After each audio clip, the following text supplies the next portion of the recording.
Zyrtarët amerikanë thonë se Teherani synoi me sulmin me raketa balistike që të vriste forca amerikane.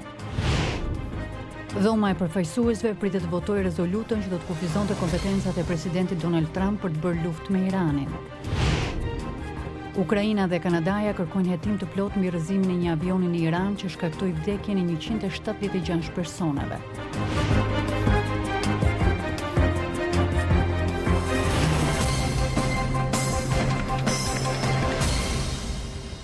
Mirëmbrëma dhe mirë se vini në programin e Zërit Amerikës Ditari, unë jam Menada Zaimi. Në këtë edicion do të flasim rreth komenteve që kanë bërë disa zyrtarë amerikanë të cilët thonë se Irani kishte për qëllim të vriste trupa amerikane gjatë sulmit me raketa balistike ndaj 2 bazave në Irak. Në këtë linjë ka qenë dhe nën presidenti Mike Pence.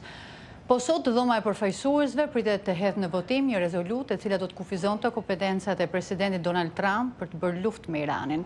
Do të njohim gjithashtu me përpjekjet më të fundit fituesve të zgjedhjeve në Kosovë për krijimin e qeverisë së re. Po sot kryeministri shqiptar Edi Rama prezantoi në Vjenë përpara Këshillit të Përhershëm të OSBE-s përparësitë e kësaj organizate gjatë kryesimit të saj nga Shqipëria.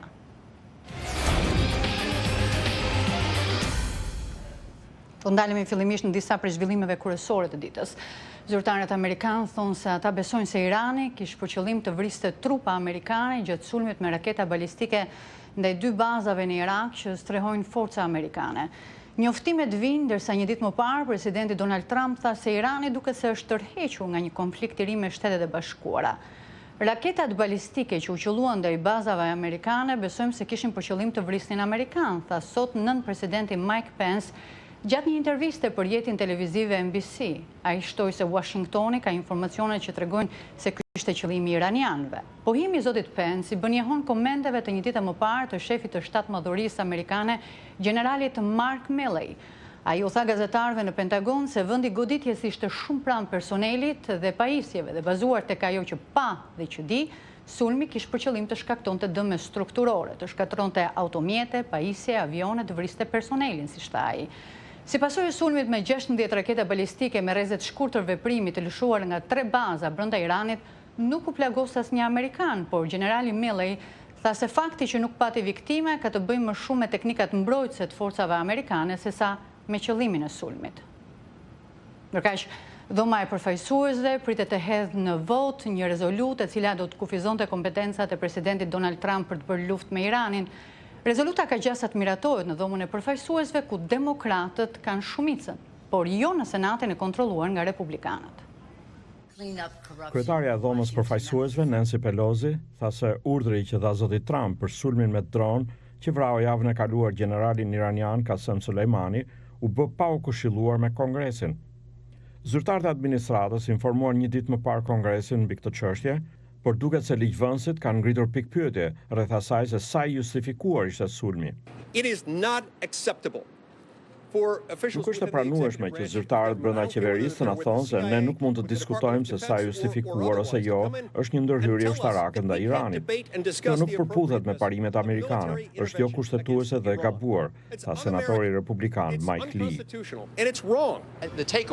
Këndvështrimi im mbi këtë çështje është se ata nuk vërtetuan asnjë mënyrë faktet që mbështesin pretendimin se ekzistonte një kërcënim i afërt, sikurse u parashtrua, pra që do të thotë se dikush kishte vendosur të sulmonte forcat amerikane dhe të vriste një numër të madh amerikanësh, tha senatori demokrat Chris Van Hollen. Rezoluta ka të ngjarë të miratohet në dhomën e përfaqësuesve, ku demokratët kanë shumicën, po ka pak gjasa që kjo gjë të ndodhë në Senat, i cili kontrollohet nga republikanët.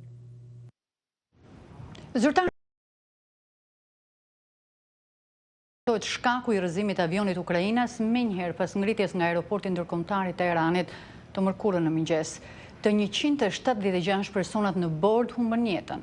Autoritetet iraniane thonë se kanë gjetur kutitë e zeza të avionit, të cilat përmbajnë të dhënat e fluturimit dhe mund të ndihmojnë në përcaktimin e shkakut të rrëzimit. Autoritetet ukrainase po ndjekin disa pista hetimi për shkaqet e rrëzimit të avionit, përfshi mundësinë e një sulmi me raket tok-ajër, nuk kanë përjashtuar mundësinë e një akti terrorist apo të një defekti teknik, sipas një zyrtari ukrainas. Hetuesit iranian thanë të njëjtën se ekuipazhi i avionit ukrainas që u rrëzua disa minuta pas ngritjes nga aeroporti i Teheranit ishte përpjekur të kthehej mbrapsht dhe se piloti nuk pati komunikime për ndonjë problem.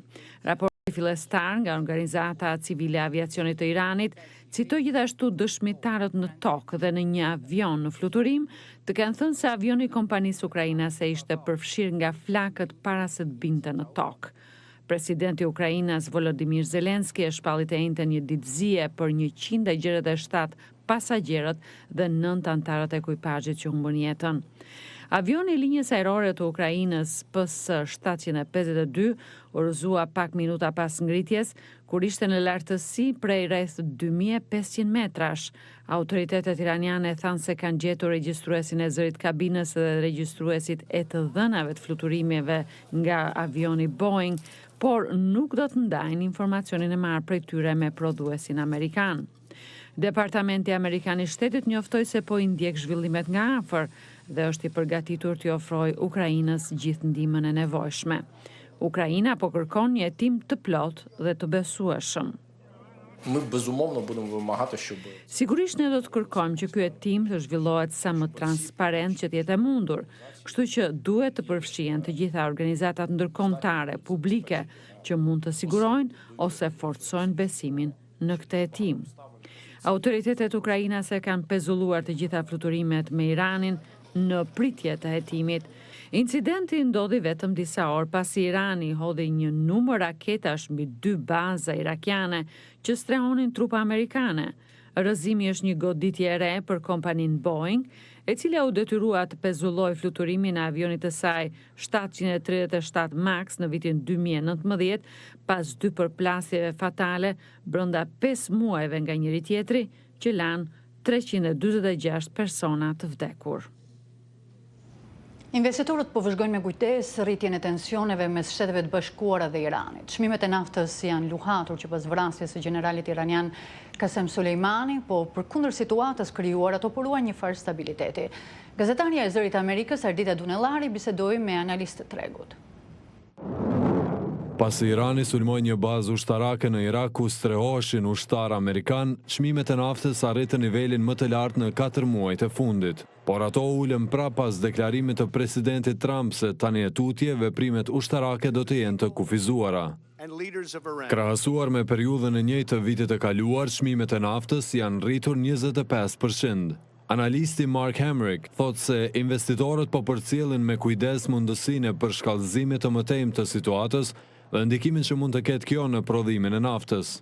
Markets have been reacting, I would say, cautiously to the... Tregu reagoi me kujdes ndaj ngjarjeve, me frikën se mund të ketë përshkallëzime, por edhe duke kuptuar se deri tani nuk ka zhvillime që duhet të ndikojnë qoftë në ekonominë globale ose atë amerikane. The economy, whether it's the global economy or the US economy. Analistët e tregut thonë se ka një faktor që poruan stabilitetin e çmimeve të naftës me gjithë ndryshimet në politikat globale.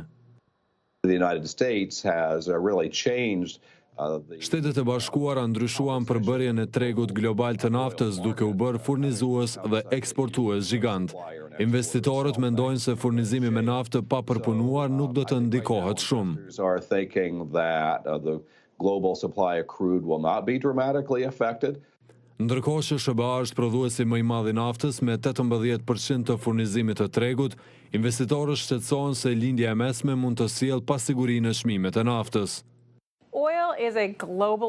Nafta është produkt që tregtohet globalisht. Edhe pse në Shtetet e Bashkuara kemi furnizim të mjaftueshëm, tensionet në lindjen e mesme mund të ndikojnë klientët amerikanë.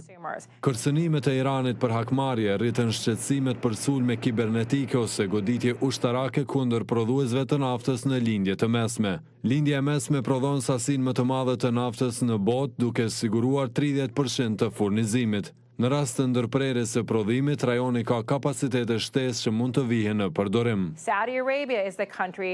Arabia Saudite është vendi me rezervat më të mëdha. Ata kanë një kapacitet prej 12.5 milion fuqi të prodhimit ditor. Edhe prodhues tjerë si OPEC, kompani në Kuvajt e Emiratet të Bashkuara Arabe kanë kapacitete rezervë. Prodhuesit e naftës shpresojnë që të mos keq rregullime të prodhimit pasi kjo mund të ndikojë ekonominë globale.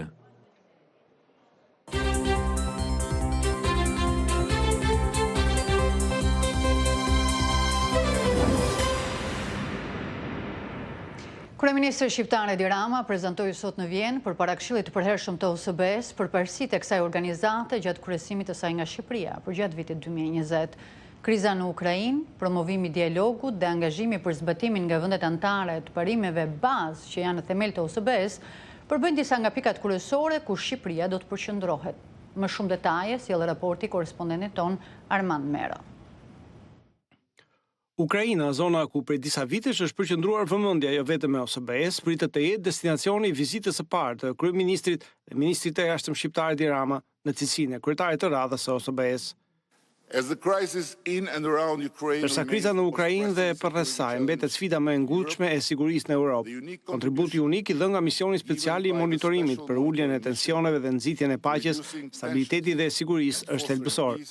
Ka disa sinjale inkurajuese që i duar trokasim, por rruga për paqe afatgjatë, siç e dim të gjithë, mbetet po ashtu e gjatë. Zoti Rama evitoi të hynte në detaje për këtë temë, ndërsa u pyet më pas në një konferencë për shtyp. Ai u shpreh se detyra si kryetari i radhës është të nxjisë sa më shumë të jetë e mundur që të ketë dialog dhe si do të ecet përpara për të garantuar paqen, duke theksuar se është i angazhuar për të bërë më të mirën që kjo krizë të mos përshkallëzohet më tutje dhe nga ana tjetër të punohet për zbatimin e plotë të marrëveshjes së Minskut, e cila është e njohur nga të dyja palët. Vizita në Ukrainë pritet të pasohet nga ajo në Shtetet e Bashkuara dhe në Rusi.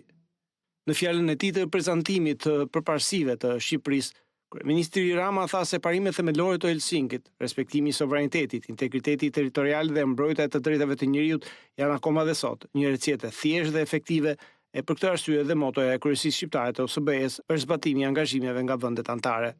Kryetari i radhës i OSBE-s vuri theksin te nevoja e shfrytëzimit të instrumentave të kësaj organizate, institucionet së cilës, siç tha ai, janë unike dhe të çmuara që shtojnë vlerë jo vetëm në OSBE, por dhe në komunitetin e gjerë ndërkombëtar. Promovimi i lirisë së shprehjes dhe mediave dhe lufta kundër dhunës ndaj grave janë përparësi të menjëhershme urgjente. Avancimi i qeverisjes së mirë është një sfidë tjetër dhe mezipres ta bëjmë në dukje këtë gjatë një konference të nivelit të lartë për antikorrupsionin në Tiranë. Po në kryeqytetin shqiptar pritet të organizohet dhe një konferencë për luftën ndaj antisemitizmit, e cila siç u shpreh kryeministri Rama, nuk është thjesht përballje me përhapjen e antisemitizmit, por dhe me qëndrimin e frikshëm relativist ndaj sjelljes antisemite. Ai theksoi rëndësinë për të dhënë një përgjigje rritjes së pamohueshme të krimeve të urrëties dhe gjuhës së urrëties në të gjithë rajonin e OSBE-s. Promovimi i tolerancës dhe mosdiskriminimit do të jetë përparësi kryesore e kryesisë shqiptare, nënvizoi ai duke shtuar se shpreson se të gjithë së bashku do të mund të gjejnë një përgjigje ndaj këtij fenomeni alarmues. Kjo është hera e parë që Shqipëria merr drejtimin në një organizatë ndërkombëtare aq më tepër të përmasave të OSBE-s, e cila përfaqëson 57 shtete me mbi 1 miliard banor. Kryeministri Rama foli për një moment historik dhe të jashtëzakonshëm, duke theksuar se vendit i është dashur një rrugë gjatë për të mbritur deri këtu. Për Zërin e Amerikës, Armand Mero, Tiranë.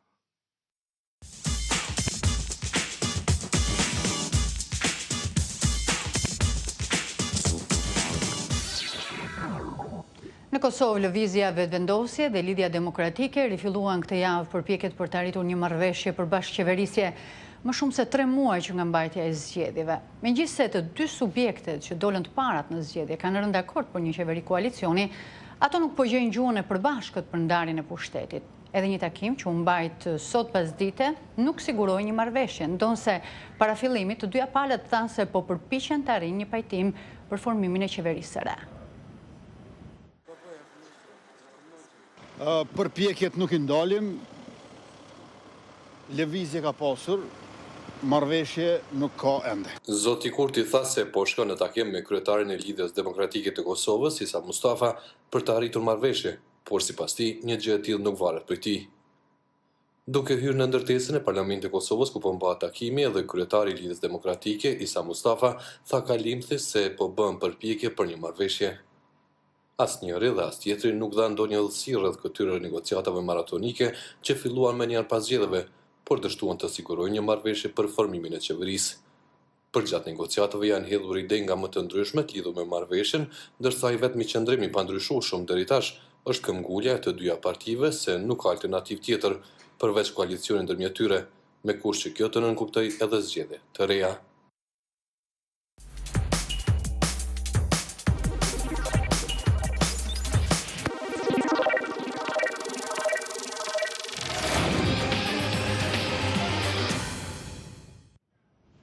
Do ndalemi në një zhvillim të minutave të fundit, sipas disa agjensive të lajmeve, 3 zyrtarë amerikanë janë shprehur se ka shumë gjasa që avioni ukrainas i pasagerëve Boeing 800 të jetë rrëzuar nga Irani, ndërkaq që Pentagoni nuk pranoi të komentonte lidhur me njoftimet se avioni mund të jetë qelluar nga një raketë iraniane. Këto janë njoftimet më të fundit dhe ne do t'u njohim më pas me reagime të tjera nga ky incident.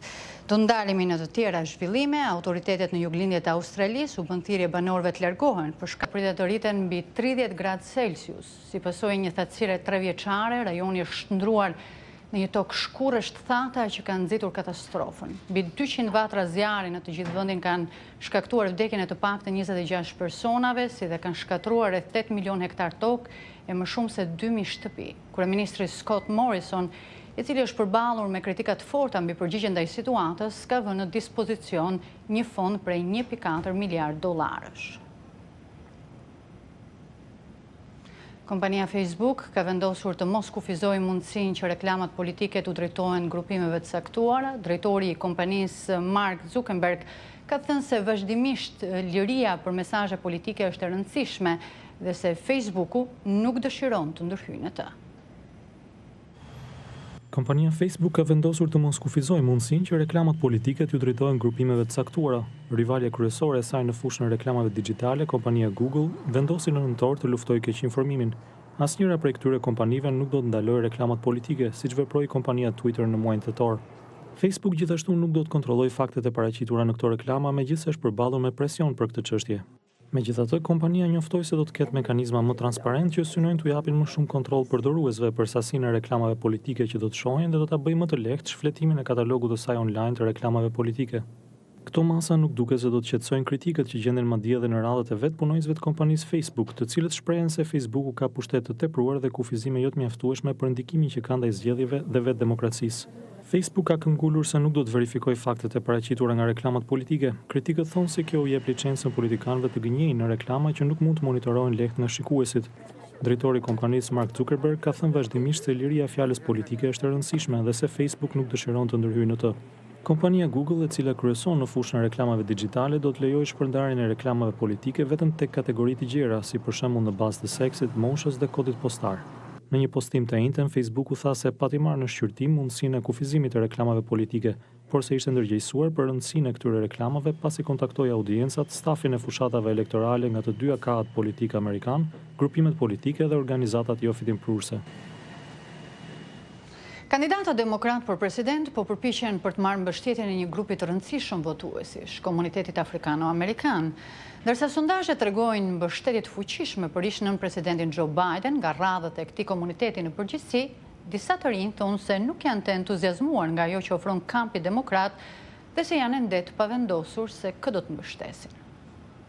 Këta të rinj afrikano-amerikan synojnë të votojnë në garën brenda demokratëve për të zgjedhur kandidatin zyrtar për president që mbahen në muajin shkurt. Por tani për tani nuk shfaqen shumë të emocionuar. Ndjehem sikur secili kandidat po përpiqet të mund presidentin aktual. Ata nuk po përpiqen të paraqesin ndonjë gjë që tërheq vëmendjen. Nuk jam aq entuziaste sa isha për zgjedhjet e kaluara, do të thoja për zgjedhjet e mbajtura në 2008 dhe 2012 kur Obama kandidonte për president.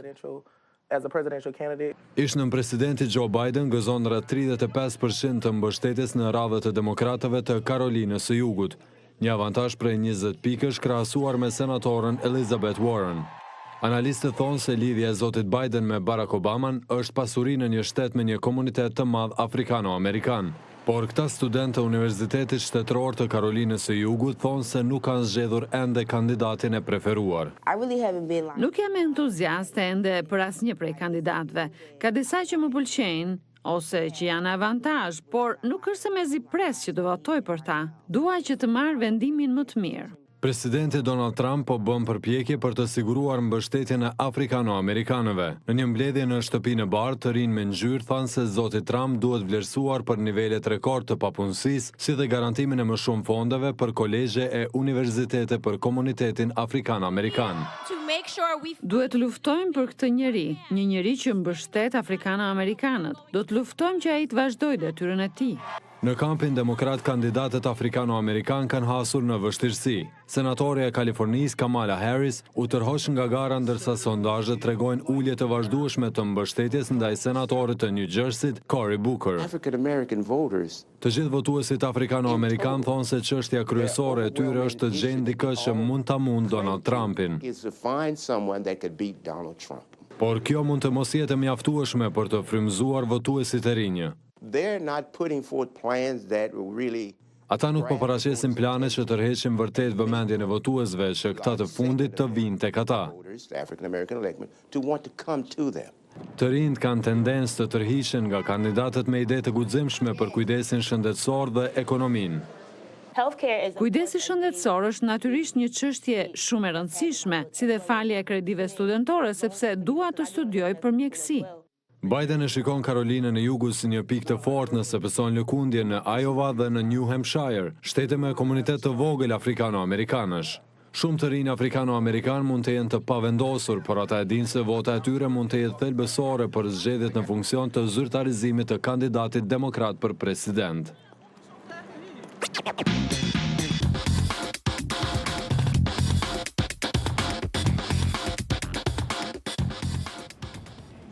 Shumë shpesh ato që duken si re të errta, në realitet janë grimca të vogla në ajër që mund të thithen nga njeriu përmes frymëmarrjes dhe mund të jenë të rrezikshme.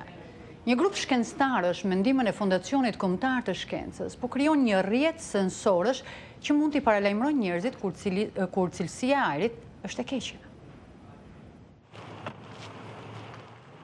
Julian Kennicott po teston një sensor që ka ndërtuar në kuadër të projektit e tij për panajirin e shkencës. Ai po mat grimcat në ajër të lëshuara nga motorët e makinave të ndaluara. Ky është një vend i mirë për të bërë këtë studim pasi këtu makinat ndalojnë kur marrin ose sjellin fëmijët në shkollë. E ashtu quajtura grimca ndotëse është një problem i madh në Salt Lake City të shtetit të Utahs. Ato që duken si re, në realitet janë grimca të vogla në ajër që mund të thithen nga njeriu përmes frymëmarrjes. Shea Wickelson është mësuese e kimisë në shkollën ku ndjek studimet Giuliani. Pjesa më e madhe e tyre shkaktohen nga makinat dhe kamionët. Për fëmijët që rriten në Salt Lake, kjo është pjesë e jetës e tyre.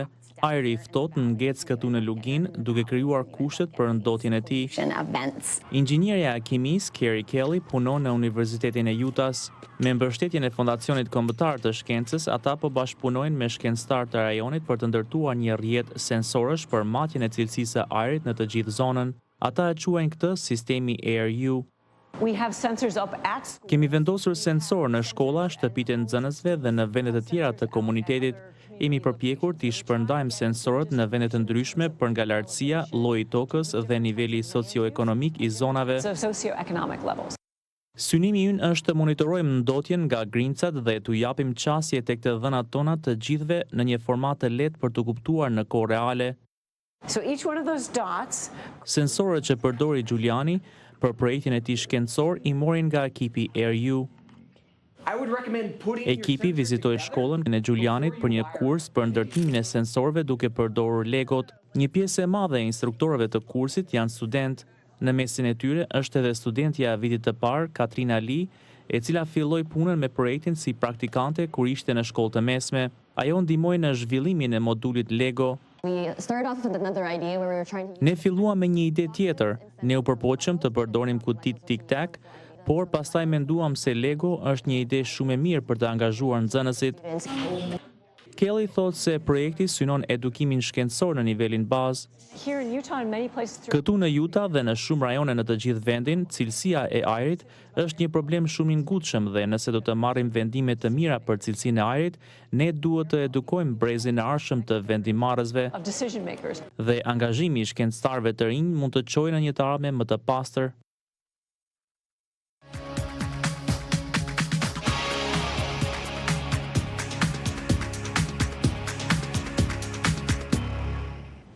Shkencëtarët thonë se po humbasin mundësitë e shpëtimit planetit nga një katastrofë klimatike. Megjithëse po shtohen me shpejtësi përdorimi i energjisë pastër nga dielli dhe era, Energjia minerare ende përbën shumicën ndërmuese të energjisë botës. Ekspertët thonë se qymërguri, karburanti dhe gazi natyror duket se do të vazhdojnë të furnizojnë botën për dekadat e ardhshme. Për këtë arsye, shkencëtarët po gjurmojnë mënyrat për të kapur dhe izoluar dioksidin e karbonit që çlirohet nga djegja e këtyre burimeve fosile të energjisë. Scott Quillinen është gjeolog në Universitetin e Wyoming. Një palë syze të çuditshme i mundsojnë atij navigimin e hartave tridimensionale të formacioneve shkëmbore nëntoksore. Këtu kemi një strukturë të madhe gjeologjike ku mund të depozitojmë dioksidin e karbonit. Madje kjo strukturë mund të përmbajë 500 vjet rezerva të dioksidit karbonit. Zoti Quillinen thotë se strukturat të tilla kanë mbajtur gazin natyror për miliona vite. Nën toka mund të ruajnë në mënyrë të sigurt dhe të përhershme dioksidin e karbonit që do të injektohet nën tokë. Në zonat të tjera, këta shkëmbinj përmbajnë helium. Nëse mundën të ruajnë heliumin, atëherë dim që mund të mbajnë edhe dioksidin e karbonit. Për të gjetur formacionet e dukura shkëmbore, kolegët e tij çpuan gati 2 milje në thellësi dhe nxorën disa mostra. Ata kërkojnë për një lloj shkëmbi të ngjeshur dhe të papërshkrueshëm që krijon një lloj vule mbi shkëmbin poroz. Vrimat që shikoni në këtë shkëmb karbonik tregojnë se ekziston hapësirë. Në këtë brez shkëmbor do të shkonte dioksidi i karbonit që do të injektonim. Kjo punë është e rëndësishme për shtetin Wyoming, pasi qymërguri, karburanti dhe gazi natyror përbëjnë pjesën kryesore të ekonomisë së këtij shteti. Djegja e këtyre burimeve fosile po shkakton ndryshimin klimatik. Klientët tanë tashmë shqetësohen për gazrat ndodës. Nëse shteti Wyoming do të vazhdojë me biznesin e burimeve fosile energjetike, atëherë duhet jetë edhe udhëheqës në menaxhimin e karbonit. Përpara se ta menaxhojnë karbonin, ai fillimisht duhet kapur. Për këtë qëllim, shteti Wyoming investoi $15 milion për të ndërtuar qendrën e integruar të testimit pranë një termocentrali në qytetin Gillette. What it is, in essence, is a flue gas delivery network. Mund të kalojmë kështu rreth 5% të gazrave të termocentralit përmes këtij tubacioni për të zhvendosur drejt platformave të ndryshme të testimit. To be delivered to various testing bays. Testimi do të shqyrtojë edhe mënyrat më efektive për të marrë dioksidin e karbonit që shlirohet në termocentrali. The NRG COSIA Carbon X Prize. Vitin e ardhshëm, finalistët e konkursit Carbon X Prize do të fitojnë $20 milion për të paraqitur mënyrën më të mirë për ta shndërruar dioksidin e karbonit në produkt fitimprurës. Kompanitë pjesëmarrëse në konkurs po reklamojnë mënyrat e tyre të përpunimit të dioksidit karbonit, për ta shtruar atë për shembull në një proteinë ushqimore apo në plastik dhe materiale të tjera. Ndërkohë termocentralet në Shtetet e Bashkuara po mbyllen, ndërsa po shtrihen alternativa të tjera më të lira dhe me energji më të pastër. Por në rrafshin global, qymërguri është në rritje. Vetëm në Kinë kapaciteti është trefishuar që nga viti 2006. Pra nëse vërtet shqetësohesh për klimën dhe gazrat ndotës, atëherë një përgjigje teknologjike që mund të përdoret globalisht është ajo çfarë na duhet. Zoti Beger thotë se shteti amerikan Wyoming shpreson të gjejë përgjigjen për këtë gjë. Përpara se të ndajemi, ju njohëm me një nga zhvillimet kryesore të këtij edicioni, sipas disa agjensive të lajmeve, 3 zyrtarë amerikan janë shprehur se ka shumë gjasa që avioni i Ukrainës si pasagerëve Boeing 800 tjetërzuar nga Irani. Ndërkaq, Pentagoni nuk ka pranuar që të komentojë lidhur me njoftimet se avioni mund të jetë qelluar nga një raketë iraniane. Këto janë njoftimet më të fundit, sikurse ju thash, me të tjera informacione ju mund të njiheni në faqen tonë në internet apo në Facebook. Këto ishin materialet e përgatitura për ditarin e sotëm. Unë ju falenderoj që na ndoqët. Natën e mirë.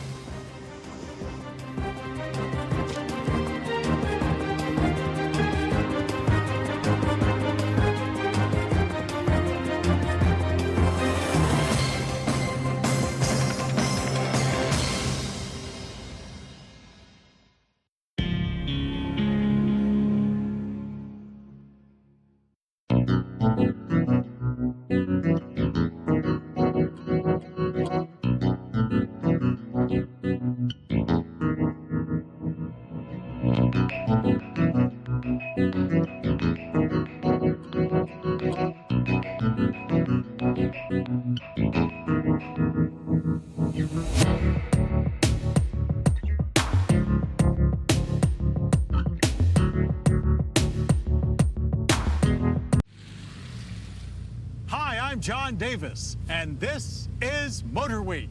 Join us as Subaru brings more size, substance, and style